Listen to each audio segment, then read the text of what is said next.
महिलाओं की संख्या भी इतनी होती तो आज मुझे इससे भी ज़्यादा होता खुशी।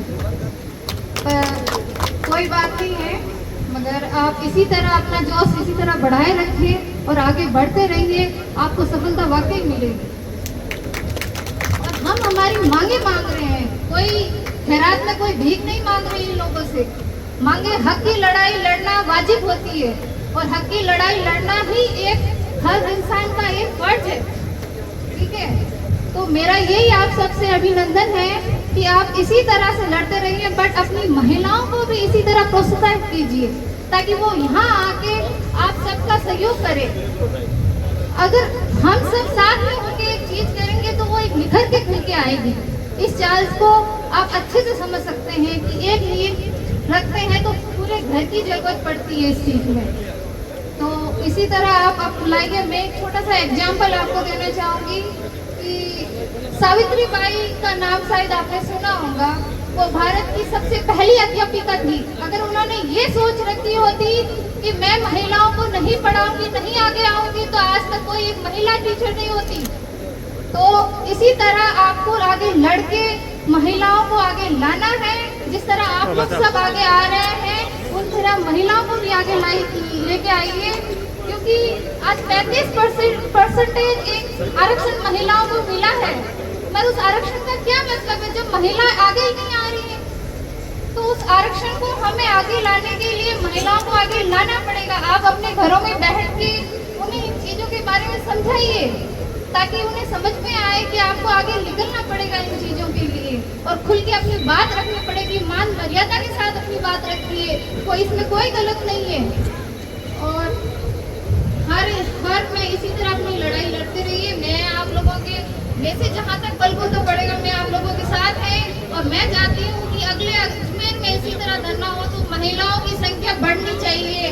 घर बैठे चूल्हा चौकी करना, हम लोग हर चीज में सक्षम है।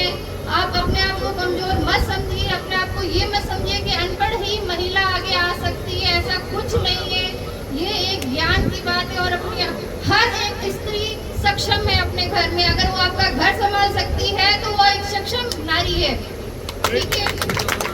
आप उन्हें कमजोर मत समझिए, उन्हें हर चीज से प्रोत्साहित कीजिए। आपको लगे कि आपके घर में आपकी बहन बेटी अगर इतनी काबिलियत रखती है तो मैं आपको कहती हूँ बेझिझक उनको आगे प्रोत्साहित करिए। उनपे एक अलग ही जोश आएगा। हमारे समाज में निखर की बच्ची आगे आएगी और वो एक समाज का नाम रोशन करेगी। अगर सोचिए एक बच्ची डॉक्टर बनती है तो कितनी बच्चियों को वो मोटिवाई करती है और कितनी बच्ची उसके पीछे एक अलग ही होता है कि भाई उस बच्ची ने डॉक्टर बनाया तो मुझे भी बनना है। आज आप सब एक लाल जी का एग्जाम्पल ही ले लेते हैं हम कि लाल जी को देख के हमारे सबके मन में आ रहा है कि ये हक की लड़ाई है। हमें सबको एक हर घर में एक लाल जी होना चाहिए, ये आप सबके मन में है, ठीक है। तो ये लाल जी बनने के लिए हमें लाल जी जैसी बेटी भी घर में पैदा करनी पड़ेगी और सोच बदलनी पड़ेगी, ठीक है। तो मैं लाल जी का एक छोटा सा एग्जाम्पल देती हूँ। मैं जब फर्स्ट बार लाल जी से मिली थी, मेरे घर पे आए थे, तो मेरे मन में भी एक ह्यूमन नेचर है।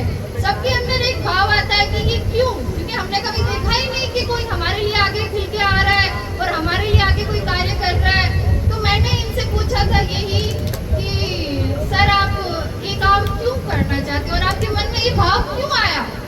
तो इन्होंने इतने सरल और स्वभाव से मुझे बोला कि बेटा ये भाव मेरे आज नहीं आया, बहुत पहले आया था। जब मैं छोटा था तब से मेरे मन में था कि हमारी समाज पीछे है तो उसके लिए मुझे क्या होना पड़ेगा, सक्षम। और ये सक्षम काम होगी शिक्षा की सबसे ज्यादा जरूरत पड़ेगी। तो उन्होंने अपनी शिक्षा पूरी करी और अपने आप को सक्षम किया और अपना बेल मजबूत किया। इसके कारण से इन्होंने आज ये लड़ाई लड़ी। ये लड़ाई आज की नहीं है, बहुत पुरानी लड़ाई है। उस छोटे से बच्चे का वो सपना था कि मेरे समाज को आगे लाना है, ठीक है।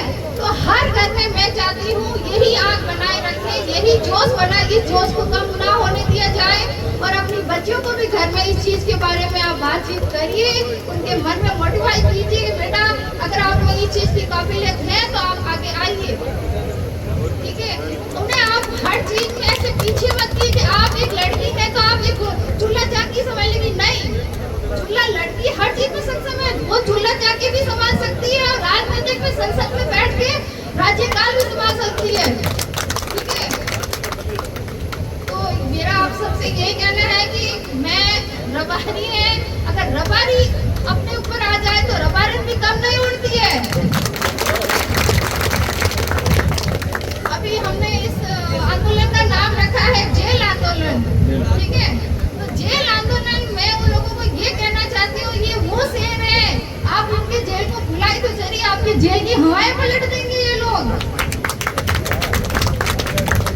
आप इन्हें ललकार रहे हैं, इन्होंने अपना पूरा आधा वर्ष जीवन ऐसे ही बिताया है, इन्हें कोई डर नहीं है। आप ऐसे इन्हें धरना पे कई बार बैठिए, पीछे नहीं हटेंगे।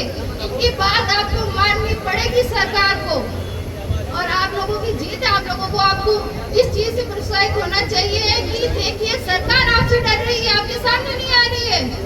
कितना आप लोगों का पावर है कि पावर को कम नहीं होने देना है, और ये संख्या बढ़नी चाहिए। अगर नहीं बढ़ेगी, हाथ ऐसे खुला रहेगा, अगर मुट्ठी बंद होगी तभी ही अपन को जीत मिलेगी। और अपनी मांगे वाजिब है, हम 11 मांगे कोई गलत नहीं मांग रहे हैं। 15% से 10% मांग रहे हैं उन लोगों से, तो वो कोई हमारे ऊपर कोई उपकार नहीं कर रहे हैं।